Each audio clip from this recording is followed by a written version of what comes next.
Today we're looking past the 5 signs of ovulation you always hear about. We're going to go deeper and learn how to decode all those other, more subtle clues your body is sending you. So, you think you know the signs of ovulation, right?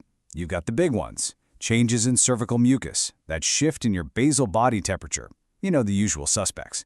But is that the whole story? What if your body is actually speaking a much more subtle language? What if there are all these other signals, these little clues that you might be missing? Clues that could give you a way deeper understanding of your own cycle. Okay, let's dive right in. We're going to start by uncovering these so-called secondary symptoms. These are the other clues you might have felt for years without even connecting the dots. Just look at this list. It's kind of wild, isn't it? The variety here is pretty amazing. We're talking about everything from physical feelings, like breast tenderness and bloating, to your senses actually changing, like your sense of smell or taste getting sharper. And then there are things like light spotting or even headaches. So let's break some of these down. All right, breast tenderness and bloating. These are super common, and it's so easy to just brush them off as random, right? But they're often a direct signal. That big surge of hormones, especially estrogen, that happens right before you ovulate, it can make your body hold on to more water, and that leads to that feeling of fullness or sensitivity. It's a physical alert timed perfectly with your most fertile time. And it's not just physical stuff. Have you ever noticed that certain smells just seem way more intense, or that food tastes a little different during a specific part of the month? Well, you're not imagining it. Research actually suggests that those same hormonal shifts can literally sharpen your senses.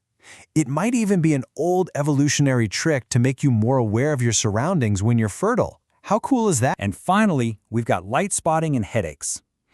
That spotting you might see, it can happen because of the super fast hormonal changes when the follicle actually ruptures to release the egg. It's just one more piece of the puzzle, and it really shows you the huge range of symptoms your body can produce. Okay, let's pause for a second. We have this whole collection of clues that seem totally unrelated. Soreness, bloating, a better sense of smell, a little spotting. I mean, what's the connection? What's the one thing that ties all of these different experiences together? Well, that brings us right to the science of it all. This is the hormonal connection. This is where we solve the mystery. And you know what? The answer is so beautifully simple. It's just 2 words: hormonal shifts. That's it. That's the engine driving everything we've been talking about. So what does that actually mean? Well, hormonal shifts are basically the rise and fall of these key hormones, like estrogen and luteinizing hormone. You can think of them like the conductors of an orchestra. They're the chemical messengers that tell your body exactly what to do and when to do it, how to get ready for ovulation, and then how to complete it. And here is the most important thing to get. These symptoms, the bloating, the headaches, all of it, they aren't random. They're not a coincidence. They are a direct physical response to these powerful waves of hormones inside your body. It helps to think about it as a really simple 3-step chain reaction. Okay, so step 1. Your hormones start to surge to get everything ready for ovulation. Step 2. Your body responds with all those subtle signs we've been talking about. And step 3, after ovulation happens, your hormones shift again, and all those symptoms usually just fade away. It's a clear, predictable pattern all run by your own biology. So now we know the what and we know the why. So what's the big takeaway? What do we do with this?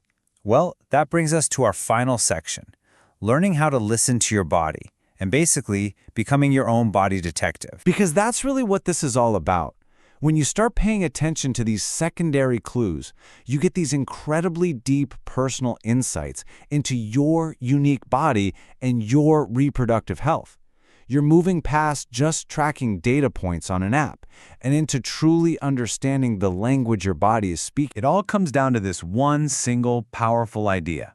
Learn to truly listen to your body. It has so much it wants to tell you if you just know what you're listening for. So, I'll leave you with that question. Now that you have the decoder ring, now that you know the language, what is your body telling you? Remember to engage with us in the comments section with your questions and experiences.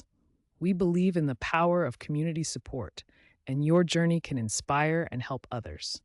Get ready to learn and take control of your fertility journey.